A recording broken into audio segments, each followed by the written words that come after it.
Naghayag pa rin ng suporta ang actress na si Jessie Mindiola sa mister niyang si Luis Manzano sa kabila ng pagkatalo nito bilang vice-gobernador ng Batangas.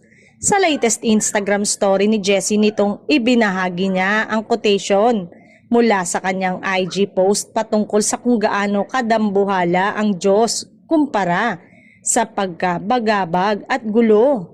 Matatanda ang bagamat nakalusot ang nanay niyang si Vilma Santos bilang gobernador ng Batangas.